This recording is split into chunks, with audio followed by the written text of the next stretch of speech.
Ya, listo. Muy buenos días, chicos. Vamos a hoy día a dar por inicio la primera clase teórica de la segunda unidad. Vamos a hablar de hoy día de infección por VIH. ¿Sí ven todos la compartir pantalla? Sí, Se doctor. aprecia, doctor. Perfecto. Doctor. Ya, no se olviden a sus compañeros que les he mencionado que vayan ingresando a, al resto de amigos para la clase, ¿ya? Ya, listo. Entonces, empecemos. Bueno, estos son los temas que vamos a desarrollar hoy día, un poco de historia, epidemiología, virología, diagnóstico, guías de manejo, efectos adversos de la terapia antirretroviral y la profilaxis que se utiliza en pacientes cuando la inmunosupresión esté muy avanzada. Entonces, para que primero, ¿cuál es el objetivo de hoy día? Al terminar la clase ustedes van a clasificar, definir las manifestaciones clínicas relacionadas con la infección VIH según la guía del MINSA. Si bien es cierto, las guías del MINSA ya van a cambiar, van a haber nuevas guías del manejo, diagnóstico y manejo. Próximamente ya el otro año tengamos nuevas guías del Ministerio de Salud. Vamos a identificar las formas de transmisión y la forma de no transmisión. Vamos a nosotros sacar de nuestra mente esos paradigmas que nos tenían que, por ejemplo, si un escupitajo, ¿no? Si una lágrima puede o no puede contagiar, ¿no? Siempre basado en evidencia científica. Vamos a abordar el manejo diagnóstico y terapéutico, ¿no? Así como la prevención de la infección por VIH y cuál es la influencia bidireccional en sus historias naturales.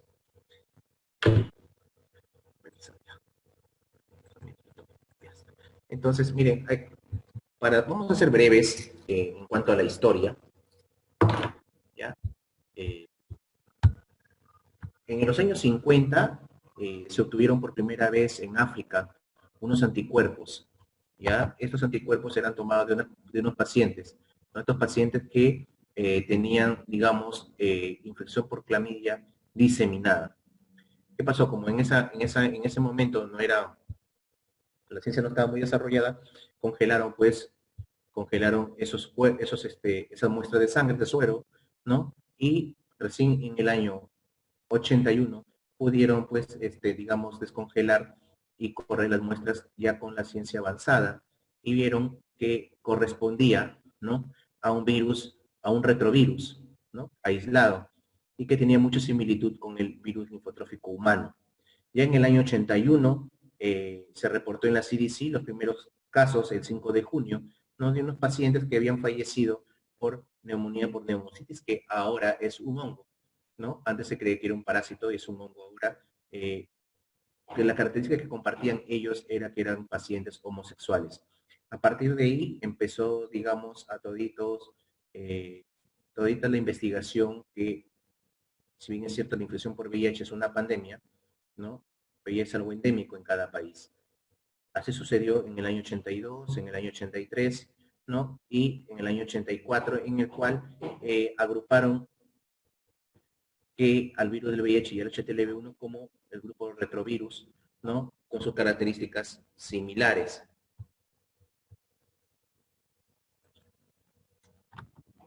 Miren, en el año 86, el Comité Internacional de Taxonomía aceptó como el virus, que el virus del VIH es el virus de la inmunodeficiencia humana, ¿no? Y que es el agente causal del síndrome de inmunodeficiencia adquirida. Para esto, la manufactura farmacéutica no se quedó atrás. Y ya en el año 87 contábamos con el primer fármaco antirretroviral, ¿no? Aprobado, que era sidobudina. Si bien es cierto, la sidobudina inicialmente se utilizaba altas dosis con alto riesgo de acidemia metabólica, también a la par fue la parte diagnóstica. Ya la FDA en el año 87 aprobó el uso del Western blot, ¿no? Como la prueba, digamos, confirmatoria, ¿no? Para la infección por VIH. En el año 88, la OMS a nivel mundial declaró que el 1 de diciembre sea el Día Mundial de Lucha contra el SIDA, ¿no? Que es a partir de ahí, en el 88, nosotros celebramos el Día Mundial de Lucha contra el SIDA a través de diversas formas, ¿no? Entonces, ya en el año 97 empiezan los estudios a avanzar y se ve que mejor es dar terapia antirretroviral combinada que era monoterapia. Es por eso que en el 97 empiezan ya las combinaciones en el tratamiento o manejo de los pacientes VIH, con convivir, que es la mibudina, sidobudina, ¿no? Inclusive igual con la tendencia de dar altas dosis.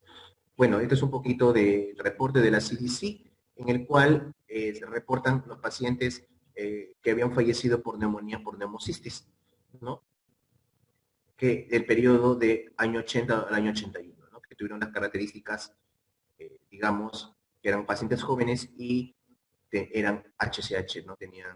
Eran hombres que tenían sexo con hombres. Entonces ya a pasar un poquito a la parte virológica, si nosotros nos preguntamos el VIH de dónde procede, ya, estudios genotípicos, ¿sí? Han visto que el virus del VIH tiene un virus, es un virus parecido al virus del simio, del macaco, ¿no? Que tiene una similitud tal vez cercana al 60-70%, ¿no? Y que este macaco, a la vez, el virus también en los estudios genotípicos antropológicos, tienen muchas fracciones de virus como el virus de chimpancé, el virus del gorila del oeste, ¿no? Y el virus del mandril. Entonces, el virus del simio es el virus del macaco, es el virus que tiene alta similitud, ¿no? Con el virus del VIH. Estadísticas mundiales, sí. Miren, ya el año 2017 es un reporte de la OMS o las Naciones Unidas.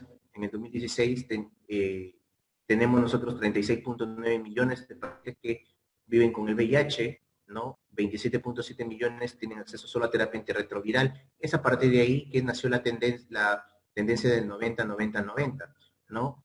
A los países les exigían que tengamos el 90% de pacientes diagnosticados, que el 90% de los pacientes estén en terapia antirretroviral y 90% que tengan de los pacientes en terapia antirretroviral tengan carga viral indetectable. Entonces, esto es un poquito de VIH en el mundo, ¿no? Es un panorama mundial, ¿sí? Pero miren, nosotros, cómo la importancia de la terapia antirretroviral ha cambiado el curso de la historia. ¿Eso qué quiere decir? La esperanza de vida de un paciente en la década de los 90, su esperanza de vida era aproximadamente 5 años, ¿no? Del momento que se le diagnosticaba, y de 3 años en el momento que se diagnosticaba estadio SIDA. Pero ya en la era en la era de la terapia antirretroviral de alta actividad, en el cual se caracteriza por tener triple terapia antirretroviral de 3 fármacos, miren cómo ha ido progresando y que prácticamente, si comparamos con los pacientes no VIH, la esperanza de vida supera los 60 años. Es decir, que ya tener una infección por VIH ya es una enfermedad crónica. Ahora, ¿no? Esto es datos más estadística. Miren, estas son fuentes de, digamos, del Ministerio de Salud. ¿No? Actualmente nosotros tenemos, al 20 de febrero del 2020, tenemos 109.725 casos de VIH. Ese es el 20 de febrero, ¿no? Esperamos las estadísticas finales, que ya estamos terminando el año, pero son el número de casos reales que hay en este, ¿no? 109.725 casos diagnosticados. Siempre la distribución por sexo y edad es que hay una predisposición, la balanza se inclina hacia el sexo masculino, ¿no? Y que los grupos mayores involucrados son los grupos jóvenes de 20 a 40 años, que son los grupos que tienen mayor porcentaje, ¿no?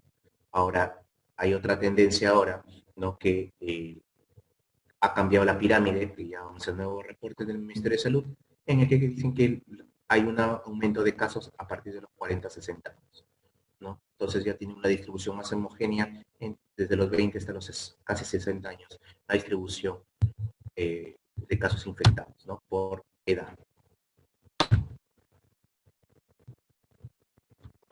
Sigamos.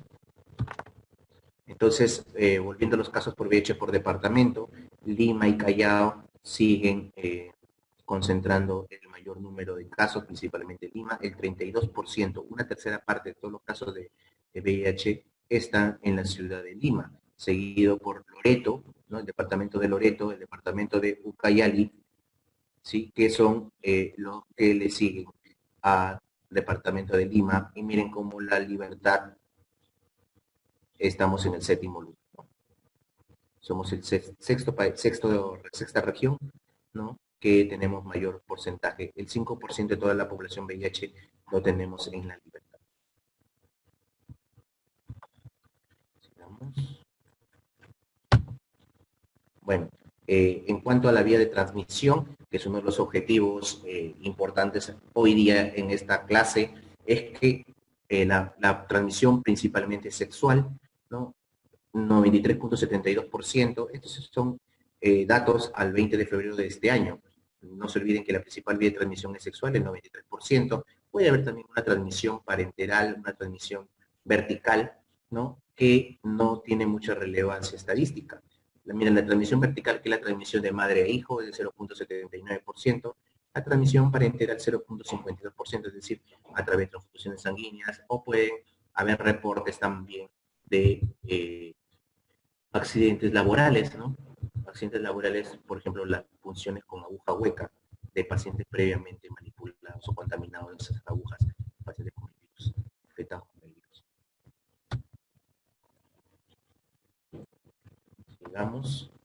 Entonces, miren miren cómo es desde el año 2000 al año 2018, cómo cambia digamos, si el tipo de los casos de infección por VIH según tipo de transmisión sexual. Miren, principalmente a comienzos de la pandemia lo que está de verde en la línea continua, ¿no? Era la tendencia a ser los homosexuales o los bisexuales, pero miren cómo la línea amarilla, las conductas de riesgos heterosexuales también han ido ganando un porcentaje importante. Y si ustedes ven en la línea del tiempo, ya la línea amarilla, que son los casos heterosexuales, cómo van a superar ya para el año 2030 a los pacientes homosexuales, ¿no? Es decir, que son pacientes de todos los géneros, ¿no? Tanto hombres y mujeres. Entonces, ya hablando del virus, existe no solo el VIH-1, también existe el VIH-2 con sus características, ya que no es el objetivo de esta clase, pero que principalmente tienen alta prevalencia en África. Tiene otro patrón de resistencia, el VIH-2. Entonces, el VIH-1 y el VIH-2 es un lentivirus, que es una infección de curso crónico, ¿no? Tiene un largo periodo de latencia, es decir, un largo periodo en el cual no tiene una manifestación clínica, y que va afectando progresivamente, va deteriorando, ¿no? Y que infecta al sistema monocito fagocitario o macrófago, principalmente el sistema nervioso central. El VIH-1 tiene, aparte que es un lentivirus, tiene principales proteínas tan importantes como la proteína GP120, el P24, ¿no? Tiene un RNA que dentro de esa su enzima, la transcriptasa reversa, ¿no? Y tiene cubierto por una membrana lipídica. Son genes importantes en el virus. Hay 3 genes importantes en el virus, tomen nota, chicos, presten atención, porque son encargadas de sintetizar las principales proteínas virales. El gen de envoltura, el gen ENF, principalmente está relacionada con la GP41, con la glicoproteína 41, que esta glicoproteína 41 es la que se detecta en el Western blot. Es la banda que es detectable en Western blot en un paciente positivo. También tenemos el gen GAG.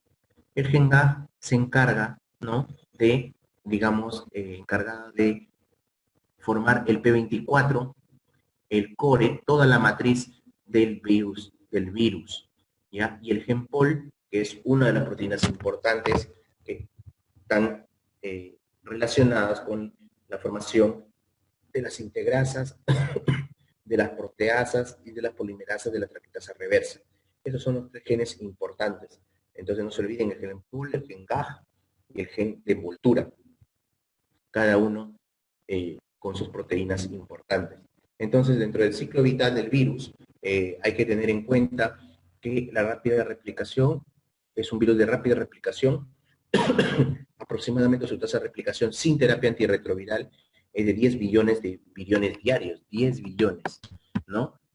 Y como le dije a mis alumnos en la mañana, tiene una alta tasa de mutación. Por cada ciclo hay una sustitución de una enzima dentro del genoma, dentro de un aminoácido. Entonces, imagínense que el virus en sí, en su ciclo vital, en su ciclo natural, ya va siendo un mutante, ya no es el mismo virus. El hijo ya no es el mismo que el papá, ya tiene otras perfecciones, ¿no? Y la recombinación, aparte de la mutación, el virus va recombinando 7 a 30 recambios por ciclo, es decir, va mejorando, ¿no? Evolucionando, digamos, en su especie, ¿no? 7 a 30 recambios por ciclo, ¿ya? Que eso es diferente que mute, ¿ya? Entonces, eh, una vez que el virus, digamos, entre en contacto con la expresión del receptor, ¿no? CD4, ¿no? Ingresa el virus y una vez en el citoplasma libera toda su transcriptasa, libera todo su material genético. Principalmente entra a funcionar y la transcriptasa reversa, ¿no? Que es de RNA a DNA. Entonces, este virus, una vez que se sintetiza, ya tiene la hebra del DNA, ingresa a través de los poros nucleares, ingresa al núcleo de la célula, porque este es un ejemplo de una célula del linfocito, ingresa y es ahí donde hace la transcripción. La transcripción lo hacen dentro del núcleo, ¿no? La transcripción a doble hebra, de una hebra de DNA a doble hebra, y a través de las enzimas integrasas hace la integración, digamos así, valga la redundancia, del provirus dentro del DNA del huésped. Y valiéndose de él, empieza a formar todas las proteínas importantes. Estas proteínas son transportadas fuera del citoplasma, para su ensamblaje, ¿ya? Su ensamblaje de proviriones y proviriones maduros, ¿no? Que hay el ensamblaje viral, luego entra en gemación y sale la partícula ya madura para infectar otras células. Miren, la estimación de vida media y en compartimientos celulares y extracelulares. Más o menos, si uno quiere saber cuánto vive un macrófago infectado, miren, aparte que el virus es apoptósico, es decir, que infecta, se replica y hace que la célula fallezca. Entonces, un linfocito infectado aproximadamente vive un promedio de 10 días, ¿no? Los viriones dentro de las células dendríticas hacen que las células dendríticas vivan aproximadamente 15-10 días. Macrófagos infectados, ¿no? También un promedio de 10-15 días. Y las células, los CD4 con proviriones integrados dentro del virus en su formación de DNA, puede vivir aproximadamente 90 días. Miren cómo es la estimación de la vida media de los compartimentos extracelulares. Por eso el virus depleta los linfocitos T, ¿no? En poco tiempo, ¿no? En el tiempo van depletando los linfocitos T. Entonces, hay subtipos de VIH-1, sí, hay subtipos de VIH-1, ¿no? Principalmente hay 3 subtipos, para que ustedes sepan. Hay el M, el O y el N. El M se divide en A, B, C, E y otros, ¿ya? Y el O y el N. Acá vamos a ver la distribución, principalmente, ¿no? Entonces, hemos estado viendo que el subtipo de VH1 hay MNO, ¿no? Y que nosotros en Latinoamérica, nosotros tenemos principalmente el subtipo B, ¿ya? El subtipo B somos nosotros los que tenemos principalmente mayor ese tipo de ya subgrupo del subtipo, ¿no? Somos subtipo MP. Bueno, entonces, ¿qué pasa? ¿Cuál es el objetivo de las células del VIH? No se olviden que el virus, todos los que expresen CD4 en su superficie, ese receptor, como los linfocitos T, las precursoras del célula del timo, los macrófagos. No se olviden que los macrófagos expresan receptores CD4 en su superficie. Todas las células dendríticas, todas las células de la microglia, todos ellos son células diana o las células objetivo o blanco dirigidas para que el virus las infecte. Pero el virus no solo infecta a las células que expresan receptores CD4. También utiliza ya en las infecciones crónicas, en la infección crónica ya utiliza otros correceptores. Es decir, ya el virus se mete utilizando otros correceptores, ya no solo el CD4. Para ello es el CXR1 al CXR5, ¿no? Y el CCR1 al CCR9. Son otros correceptores alternativos por el cual el virus empieza, digamos, no puede utilizar para ingresar a las células. O sea, el virus aprende, ¿no? Aprende, es muy inteligente en el transcurso de la enfermedad crónica. ¿Qué efectos patogénicos caracterizan al virus? ¿Sí? Miren, entonces ya hemos hablado que la depresión importante de los linfocitos TCD4, ¿no? La pérdida de los precursores inmaduros de las células T, es decir, los linfocitos T inmaduros, ¿no? Hace que la pérdida de las funciones de las células mismas, haciendo las células, digamos, ya no funcionales, ¿no? ¿Sí? Infectadas, y la apoptosis, que son otro mecanismo patogénico del VIH. Entonces, acá tengo yo para que empiecen. Miren, ¿qué pasa el día cero? Si el día cero que estamos durante el acto sexual, se expone el VIH a la superficie de las mucosas, estas van a entrar en contacto inmediatamente, estos virus, con las células dendríticas, estas células que expresan CD4 en su superficie. Estas células dendríticas, este virus se pega a estas células dendríticas, pero estas células dendríticas se modifican, se activan y van a los linfocitos C. Estos linfocitos CD4, ¿no? Que están, digamos, cerca a los nódulos linfáticos, se las presentan a los linfocitos que expresan CD4. Se las presentan y terminan por infectarse. Miren, este tiempo es tan corto que ya de 0 a 2 días demora este periodo de tiempo. Y es aquí donde ya se llama de un punto de no retorno. Cuando ya los viriones, los virus del VIH, digamos, ya infectan a los linfocitos CD4, ¿no?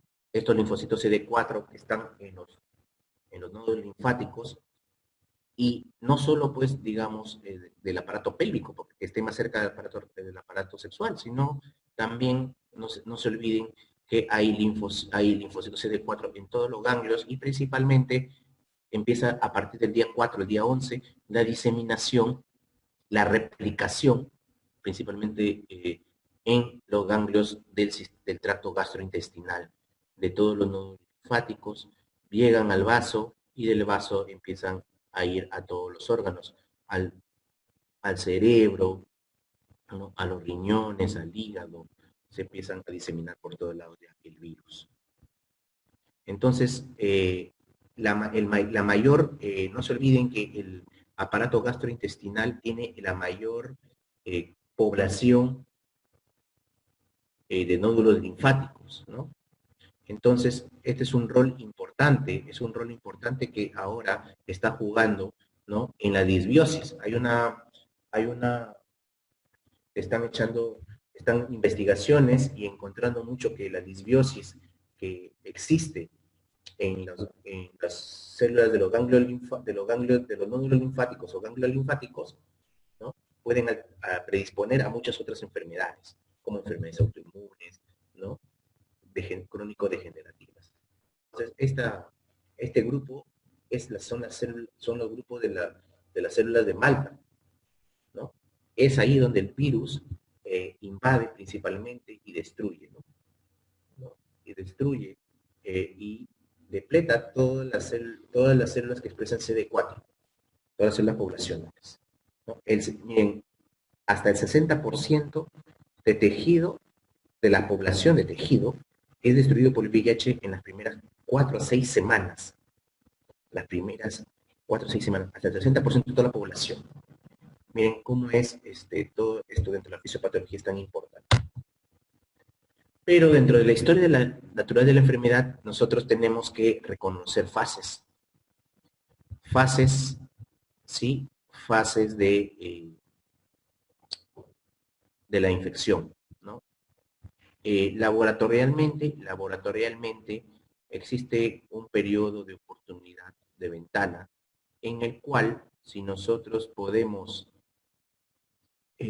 controlar al virus inmunológicamente, puede ser antes de los 20 días de enfermedad, en la historia natural del VIH, puede haber un punto de retorno, pero ya pasado los 20 días, existe un punto de no retorno ya, en el cual ya la infección pasa a ser una infección ya no aguda, más de 4 semanas, sino ya una infección crónica, ¿no? Y es ahí que las investigaciones están dando si es verdad o no que ese periodo de oportunidad puede acortarse, ¿sí? Puede acortarse. Pero otros postulan que ya a los 10 días el VIH ya ha invadido todos los reservorios o los santuarios. No se olviden que hay unos santuarios o reservorios en el cual no entra la terapia antirretroviral. Estos santuarios son conocidos como estados de latencia del virus. Son poblaciones virales que entran en un estado no replicativo, no metabólico, como dormiditos, porque la terapia antirretroviral elimina el virus de la sangre y de los tejidos, pero hay santuarios como son el, eh, el, el tejido cerebral, el tejido linfático gastrointestinal y las secreciones genitales, en el cual son santuarios en el cual la terapia antirretroviral no hace ningún efecto, porque son virus sin actividad metabólica, es decir, que no captan, no se replican, están en estado de latencia. Una vez que si eso ya se ha establecido, el reservorio ya no hay marcha atrás, es un punto de no retorno. Son los estudios que ahora están, digamos, moviéndose. ¿Qué hacer con terapia? ¿Habrá terapia dirigida contra los reservorios? Es lo que está ahora en boga. Sigamos entonces. Entonces, hablamos de fases, ¿no? Hay la fase aguda, la fase precoz y la fase crónica. Si nosotros hablamos hasta 4 semanas, tenemos la fase aguda. Ojo, síndrome retroviral agudo y infección retroviral aguda es diferente, e infección aguda es diferente. La infección aguda es el tiempo de infección que tienes aproximadamente. Y el síndrome retroviral agudo, ¿ya? Que es el conjunto de signos y síntomas, que te va a permitir, que te expresa esa infección aguda. ¿Sí? Entonces, ese periodo agudo, dentro de 4 semanas, está dividido en fases. ¿Sí? El doctor Fiebig planteó en el año 2003 que la fase aguda tiene fases.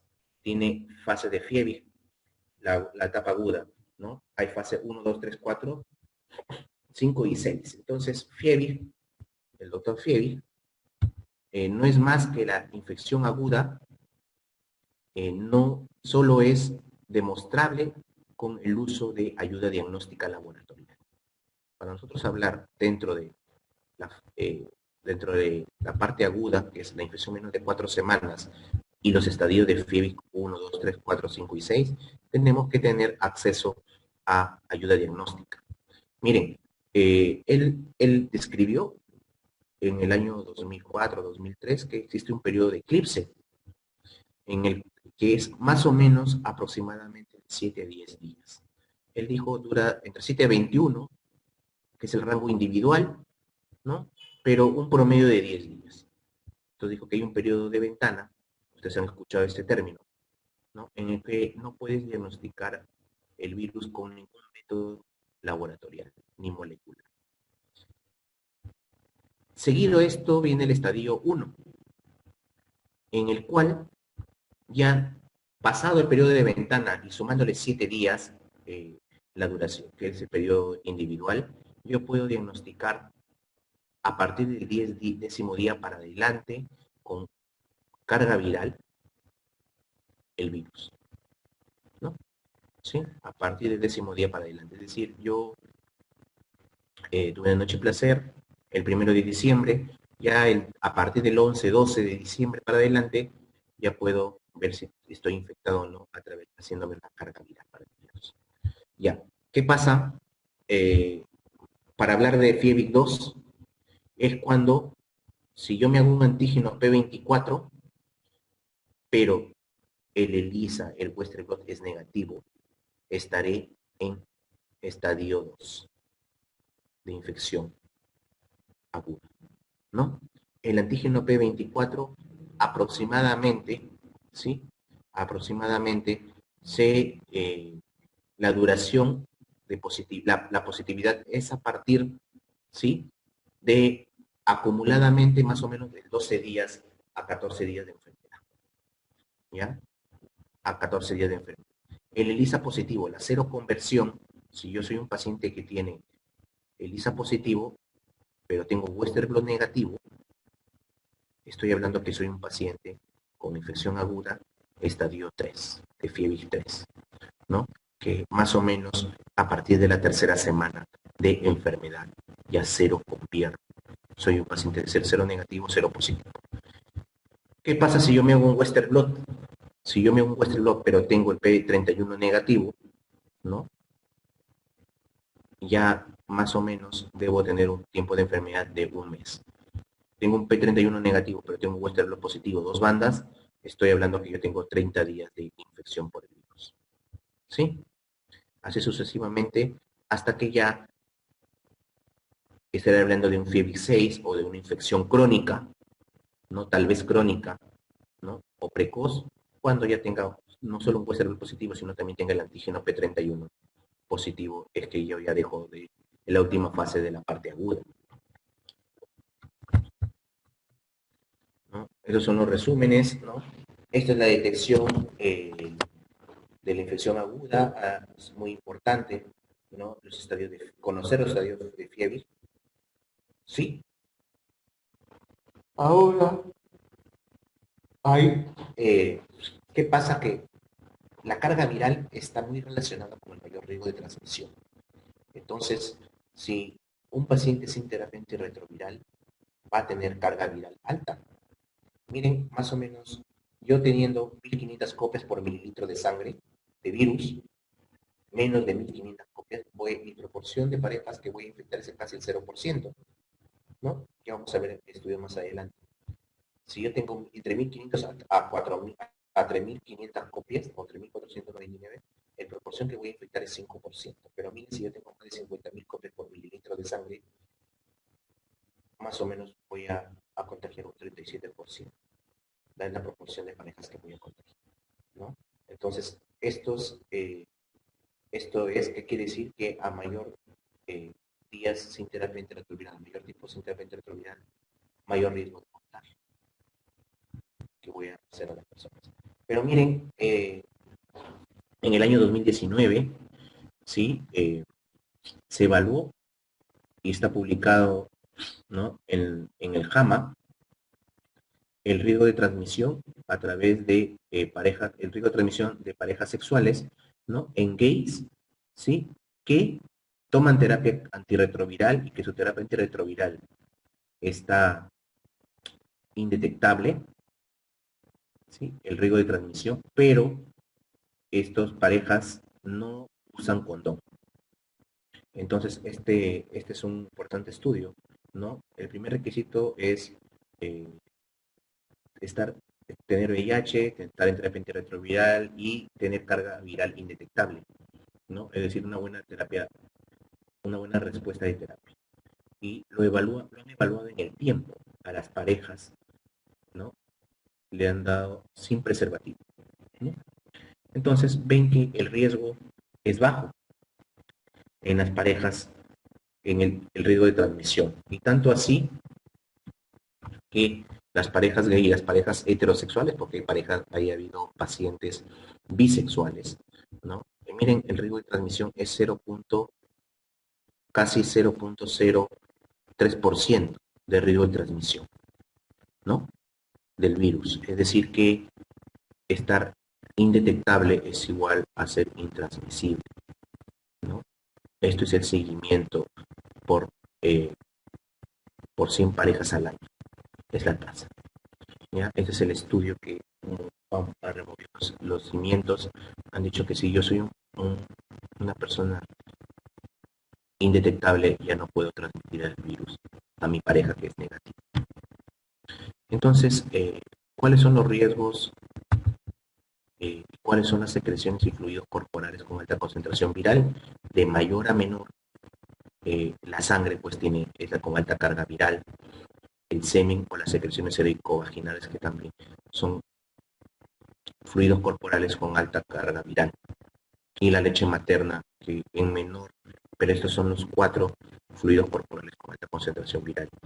Es por eso que a los niñitos nacidos de madres con el virus no se les da lactancia.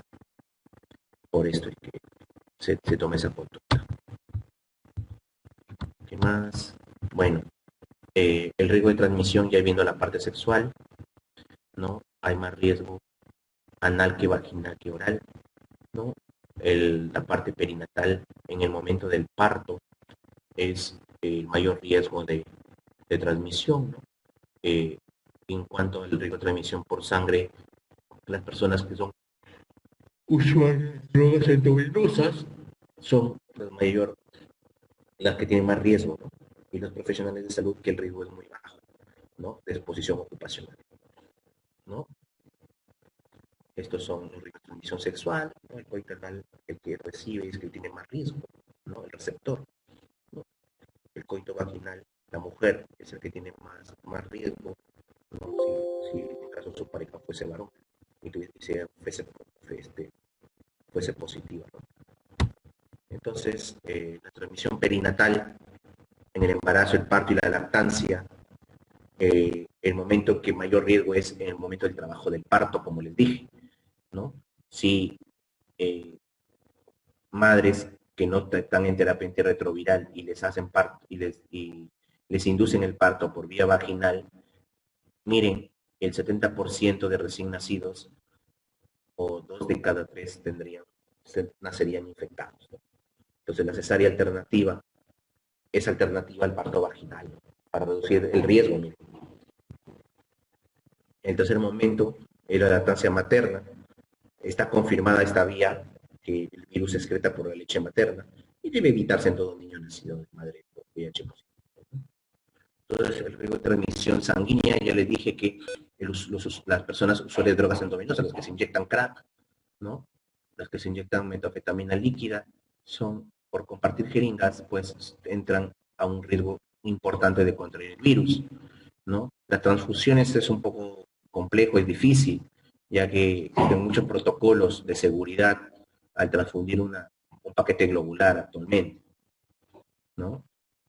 Y los accidentes con material contaminado, que también es baja la transmisión, pero sí está reportado, ¿no? Miren, esta es la estimación, ¿no? De adquirir el VIH, ¿no? Siendo, por ejemplo, un foco, por ejemplo, la transfusión sanguínea. Este es en base a 10.000 riesgos, ¿ya? El denominador va a ser 10.000. Miren, si yo me transfundo sangre de un paciente VIH, pues el riesgo que voy a tener es del 90% de quedar infectado. Eso es altísimo.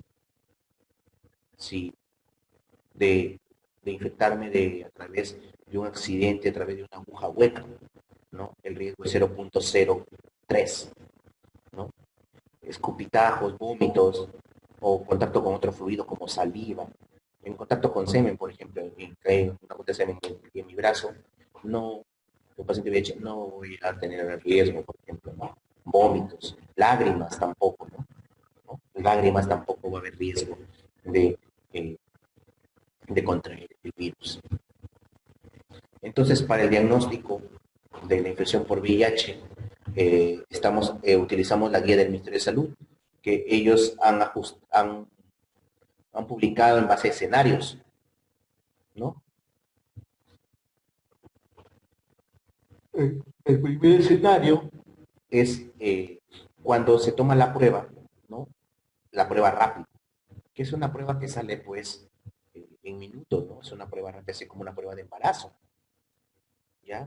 Entonces, ¿qué pasa? Eh, la combinación de dos pruebas rápidas, reactivas, va a permitir pues eh, que sea positivo el paciente.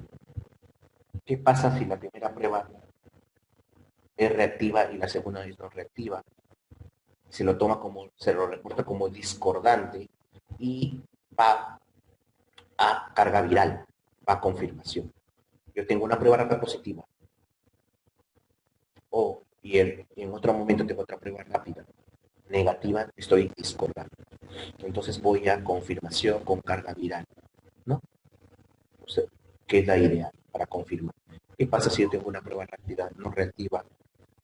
Ya no me voy a hacer la segunda prueba, salvo que tenga muchas dudas, pero ya se reporta como negativo. Ese es el primer escenario. El primer escenario es en base a pruebas rápidas. El segundo escenario, ¿sí? Ya es qué pasaría en los servicios de banco, en los servicios de consulta externa, o de que yo voy de paciente y me indican un ELISA VIH. Si yo tengo un ELISA VIH reactivo, positivo, un ELISA de cuarta generación, voy inmediatamente ya a consejería y al consultorio de infectología para iniciar terapia antirretroviral, ¿no? Lo más pronto. ¿Qué pasa en el tercer escenario? En el tercer escenario, si yo tengo una prueba de ELISA VIH de cuarta generación reactiva y tengo una segunda prueba positiva, bueno, pues el plan es que debo ir inmediatamente a inicio pronto de tratamiento. Acá, si la prueba de ELISA VIH es reactiva y la segunda es no reactiva, pues voy a pruebas confirmatorias principalmente como cannabina, porque se reportaría como discordante. Son todos los escenarios, ¿no? El escenario 2 no se olviden que es una prueba rápida o prueba de ELISA, que es una prueba de tamizaje, pero si yo también tengo además signos y síntomas de inmunosupresión, por ejemplo, que pérdida de peso, tengo diarrea, tengo cándida en la boca, ¿no? Cándida en las uñas. Entonces, eso más una prueba VIH positiva también haría que vaya a iniciar prontamente terapia antirretroviral, lo que está escrito en las guías. Entonces, la clasificación de los métodos de laboratorio para el diagnóstico se clasifican en métodos directos o métodos indirectos. Los métodos directos son los cultivos virales, la detección de las pruebas, por ejemplo, las pruebas moleculares, el PCR en tiempo real, y la detección del antígeno P24. No se olviden que la antigenemia, el antígeno, no es anticuerpo contra el antígeno, es el antígeno P24. Es una parte del virus. Es una proteína que está en la superficie del virus, ¿no? Y que es propio del virus y por eso lo consideran como un método eh, directo. Los métodos indirectos son, por ejemplo, pruebas de ELISA, Western Blot, ¿no? Que son pruebas ya indirectas. Entonces, vamos a hablar un poquito de los métodos indirectos. Los métodos indirectos te va a permitir como la detección de anticuerpos específicos, eh, son pruebas que se hacen para screening, ¿no? Tienen mayor tasa de sensibilidad que especificidad, pero ya la combinación de estos métodos, como es la prueba de ELISA de cuarta generación, que tiene el antígeno P24, le da más especificidad, ¿no? Hasta ahora deben tener mire, científicamente no se necesita dos pruebas de ELISA VIH, ya, para confirmar, basta con una, porque la sensibilidad y la especificidad es alta, estamos hablando encima del 93%, ¿ya? Casi 96 de sensibilidad y especificidad 97.5 más o menos. Entonces es bien alto, ya, el ELISA de cuarta generación ahora. Entonces, hay dentro de la detección de anticuerpos específicos, tenemos pues ya los conocidos, ¿no? Dentro de ellos están pues, se dividen en dos grupos, dentro de las pruebas de screening y las pruebas de confirmación. Las de screening pues son las EIA, ¿no? Todas las pruebas de ELISA de tercera y de cuarta, Y las pruebas de confirmación, que es la prueba de Western blot, la inmunofluorescencia indirecta y la LIA, ¿no? Que son las pruebas de inmunoanálisis. Entonces, las pruebas dentro del diagnóstico de infección por VIH, tenemos los métodos indirectos, pruebas de screening, tenemos al famoso ELISA, ahora llamado EIA, ¿no? Que tiene una sensibilidad y una especificidad 99.98 de acuerdo a las casas comerciales, ¿no?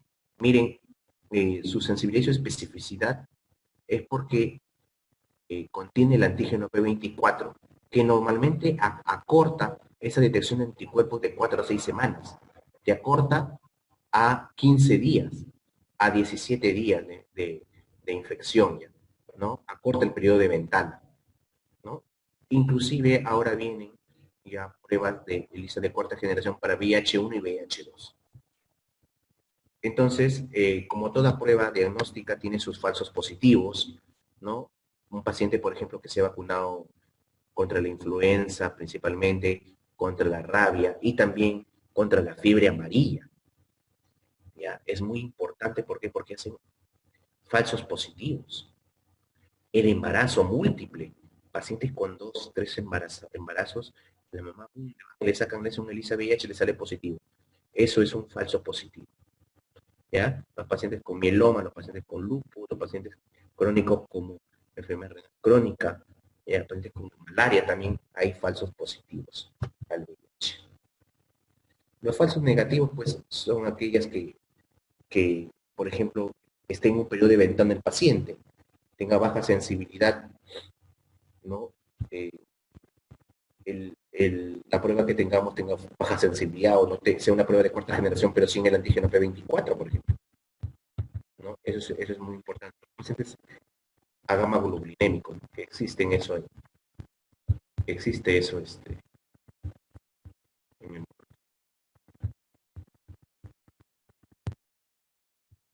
Sigamos. Entonces, ahora vamos a ir con los test confirmatorios, ¿no?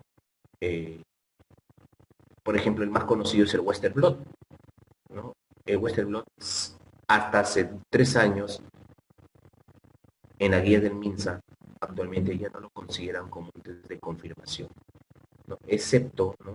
En el escenario 2, que tenga un ELISA VIH positivo, ¿no? Y tenga síntomas un ELISA VIH positivo y un ELISA VIH negativo, no reactivo, ¿no? Que puede ir a un test de confirmación, pero a partir de ahí ya no, porque ahora ya la carga viral está pues dando mucho que hablar ahora, sí, que ya es el gol estándar para confirmación. Entonces, en su momento, la OMS en el año 90 dijo que para considerar un Western blot positivo debe tener la banda GP120 o 160. Hay algunas casas comerciales que solo traen una banda. Pero, además de la banda de la glicoproteína 120-160, debe tener una banda más de la glicoproteína 41 o el P24. Entonces, acá observamos nosotros ¿no? Un ejemplo, ¿no? Miren el número 1 de la imagen, de la figura, pues está su banda GP160, 120, está la banda GP41 y la P24. Acá está marcando 160, 120 y la P24. Hasta ahí es positivo, en el ejemplo 1. El ejemplo C. El ejemplo C marca, ¿no? El GP160. Marca la glicoproteína 160. Y marca la P24. La GP41 no lo marca.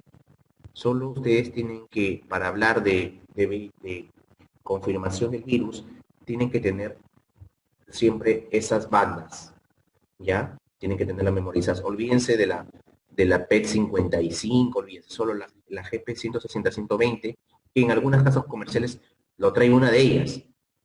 Solo centres en eso, en la GP41 o en la P24, nada más, ¿ya? Para hacer recordar, la GP160 es la precursora de envoltura, la GP120 es la glicoproteína externa, ¿no? La P24 es una proteína principal del virus y la GP41 es una glicoproteína transmembrana.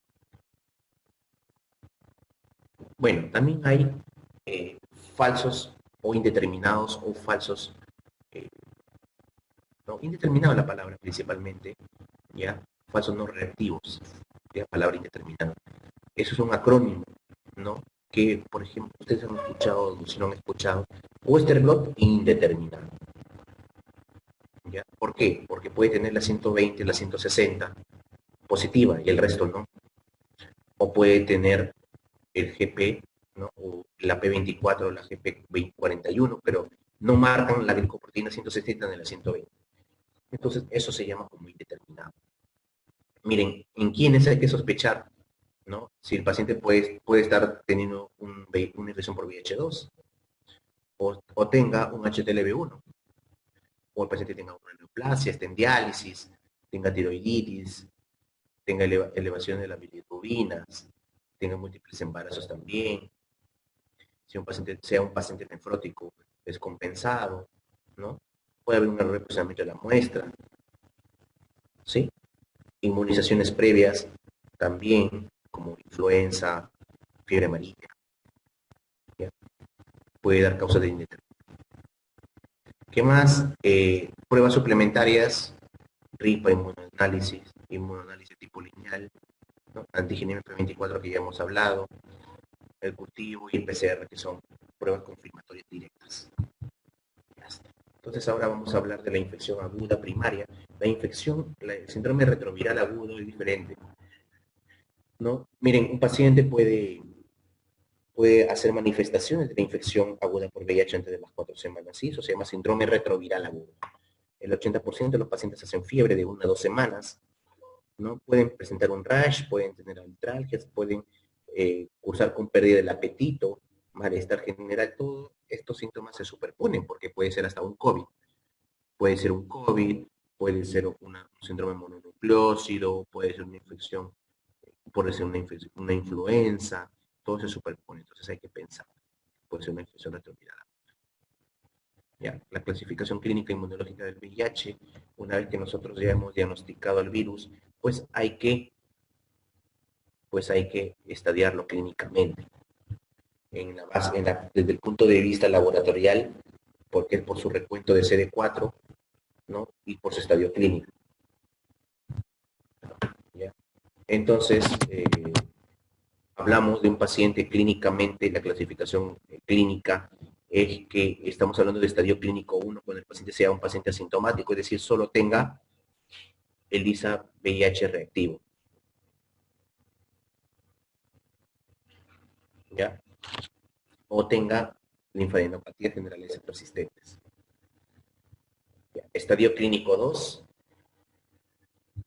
estamos hablando cuando un paciente tenga pérdida de peso, infecciones recurrentes de la vía respiratoria, es decir, paciente que haga muchas otitis, sinusitis crónicas.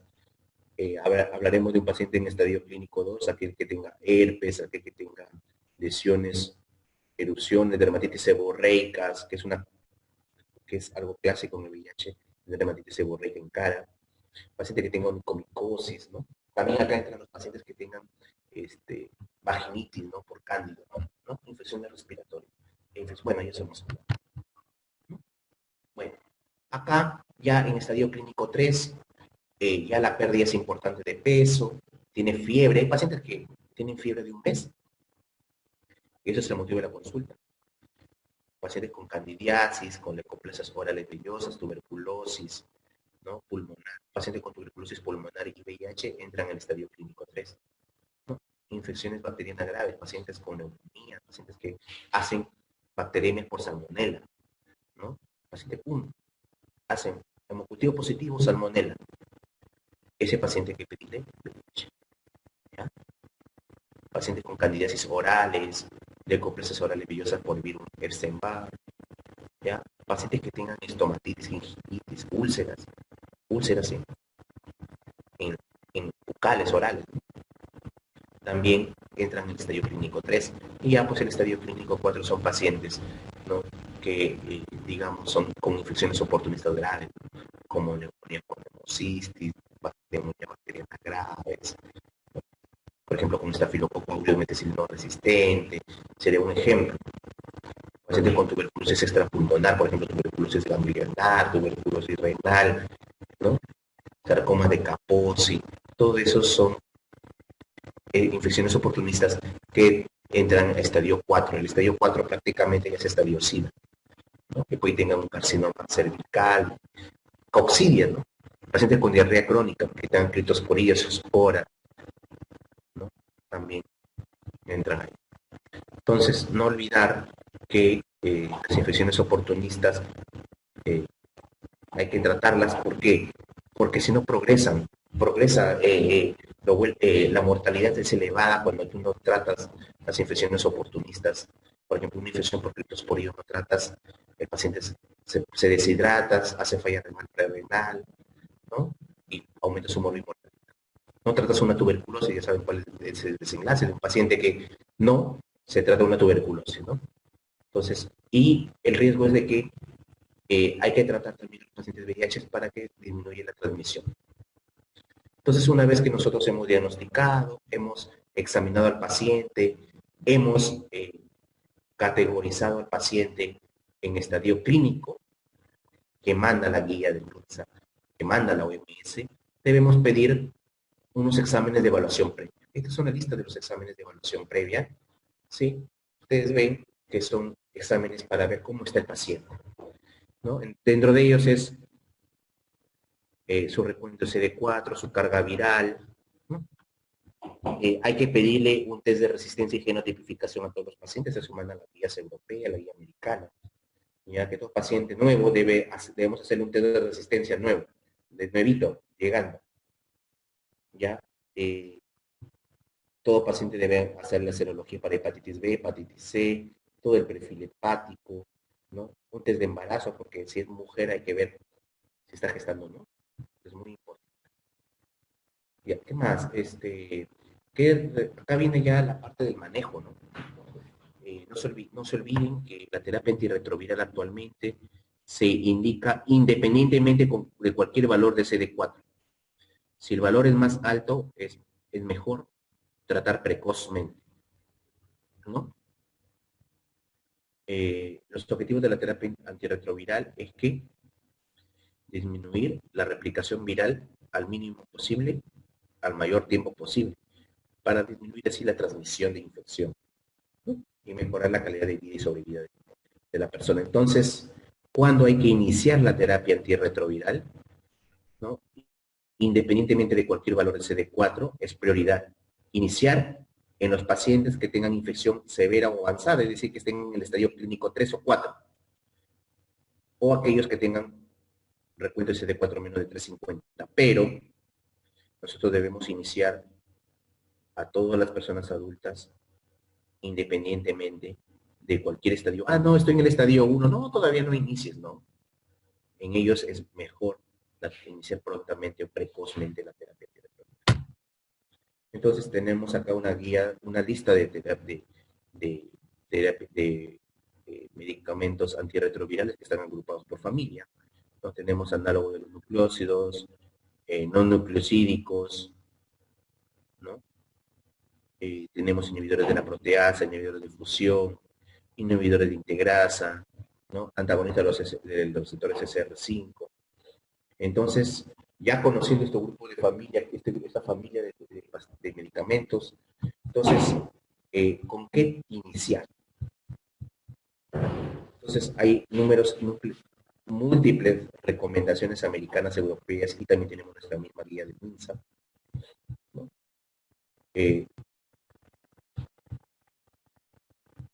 Que esta es la guía de MINSA, que nos permite pues que nosotros debemos iniciar terapia con tenofovir, entrecitlamina y efavirenz, que es el esquema de elección siempre y cuando la carga viral sea menor de 100.000 copias, ¿no? Ya esos son los esquemas de primera línea. Los otros esquemas de segunda línea y otros esquemas, bueno, pues se utilizan, ¿no? En los casos, uno, que tenga contraindicación de uso de efavirenz, puede ser que el paciente sea psiquiátrico, ¿no? O presente una intolerancia al medicamento, haya hecho un rash, haya hecho un síndrome de Steven Johnson, etcétera. En ellos ya, o tenga más de 100.000 copias. Un paciente que tenga más de 100.000 copias, los esquemas de primera línea es el uso de Favirenz está contraindicado. Entonces ya que hay que utilizar lopinavir, ritonavir, que es un inhibidor de proteasa, ¿no? O un inhibidor de integrasa como dolutegravir, que son los medicamentos, miren, que en el primer mundo dan. ¿Ya?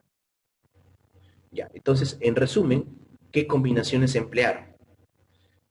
Acá les he puesto que tenemos que usar tenofovir en tricitabina, ¿no? Que ese es el backbone, que ese es el, ¿qué les puedo decir? Que esa es la columna vertebral de la terapia antirretroviral. La terapia antirretroviral es triple, mínimo es 3. Entonces acá ya tenemos 2 medicamentos y el tercer medicamento puede ser un efavirenz, ¿no? Pero tiene sus contraindicaciones, ya hemos hablado, ¿no? Que en pacientes psiquiátricos, ¿no? En pacientes embarazadas, ¿qué más? En pacientes que hayan hecho intolerancia al efavirenz, ya tenemos que utilizar atazanavir, ritonavir, valtegravir o lopinavir. ¿Ya? Entonces, en gestantes, eso ya lo van a ver después, en gineco, pero en gestantes se puede dar efavirenz. Antes, hace unos 3 años atrás, no se podía dar, ahora ya se puede dar, porque te decían que podría producir defectos en el tubo neural del producto, pero ya no hay ningún problema, ¿no?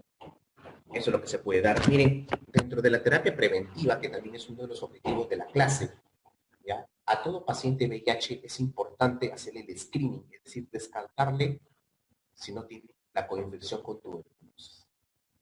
Si el paciente tiene BK negativos, tiene placa normal, BK de esputo y BK de orina, y placa normal, el paciente va a terapia preventiva para tuberculosis o profilaxis, con isoniazida por 9 meses. ¿Ya? Dosis máxima 300 miligramos de isoniazida. ¿Ya? La pastilla viene en 100, son 3 tabletas diarias juntas por 9 meses. ¿Sí? Ya. Hay otros esquemas de profilaxis, pero son profilaxis post-exposición.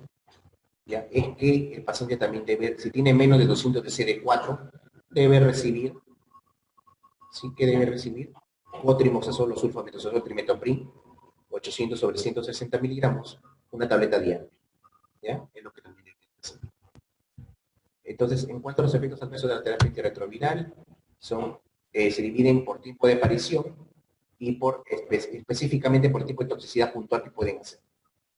Tipo de aparición si son precoces o tardíos, ¿no? No se olviden que todas las terapias antirretrovirales producen efectos adversos, ¿no? Los precoces o tardíos. Los precoces son, pues, náuseas, vómitos, desconfort, diarrea, son los que pueden aparecer, los precoces. No se olviden que toda la terapia antirretroviral produce algún efecto adverso. Puede ser irritación de hipersensibilidad, claro, la segunda, tercera toma con efavirenz, por ejemplo, me puede aparecer un rash, ¿no? Los neuropsíquicos es que, como efavirenz, al segundo o tercer día, pues, empezó con los efectos adversos.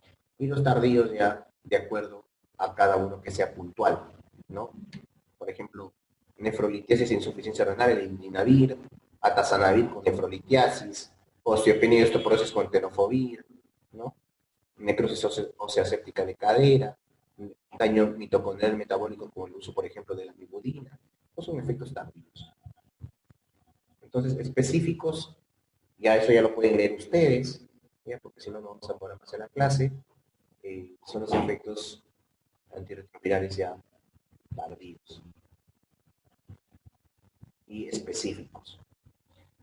Miren, hay una tabla de factores asociados a toxicidad mitocondrial, principalmente por los inhibidores análogos de los nucleósidos, ¿no?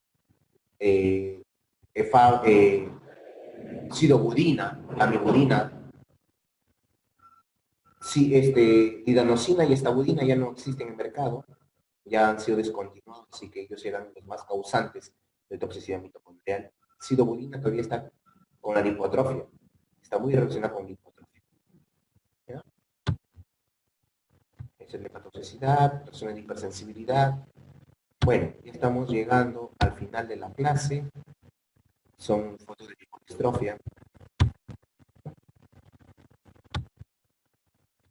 y quería pedirles si haya alguna pregunta, duda. Doctor, una consulta. Sí, En la escala de Fiebig, ¿qué se refiere al periodo acumulativo? periodo acumulativo. Ya, ese es el periodo acumulativo, es todo el tiempo en el que puede estar, desde que puede ser positivo y dure positivo, antes de ir al siguiente periodo. Ese periodo acumulativo, ese se confunden ustedes. Ya, sacan su cabeza, pero a partir del 10.º día para adelante yo ya puedo pedir a un paciente carga viral, ¿no? Porque ustedes suman el periodo acumulativo y se van a confundir. ¿Ya? Ah, ya, muchas gracias.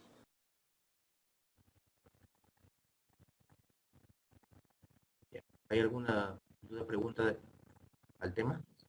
Doctor, una consulta. Si es que llega, por ejemplo, un paciente que ha tenido una relación sexual de alto riesgo, ¿en qué tiempo le recomendamos que realice una prueba rápida Una o un prueba rápida. despistaje? Ahorita ya, mire, ofrecerle a un paciente prueba rápida, mejor ofrezcámosle, de acuerdo a sus recursos, que él tiene una prueba de Lisa VIH de cuarta generación, ¿no? Es a partir de la tercera semana. ¿Ya? Las pruebas rápidas como que no son muy específicas, pero sí la prueba de Lisa VIH. Si tiene recursos, ofrézcale a partir del 10.º día una carga viral, ¿no? 10.º día para adelante, 11.º día. ¿Ya? Si llega una persona, por ejemplo, ultrajada, si llega una persona ultrajada sexualmente, ya en ellos está indicado antes de las 48 horas iniciar terapia antirretroviral. Antes de las 48 horas de haber eh, sido violada, supongamos, ultrajada sexualmente, ya se debe ofrecer terapia antirretroviral.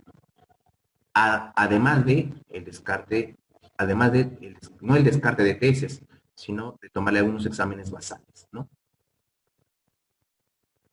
O sea, doctor, ¿es como una profilaxis o algo así?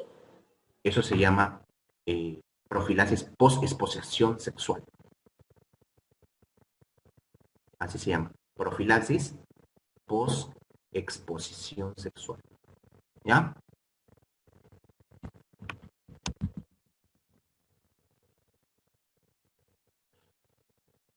¿Preguntas?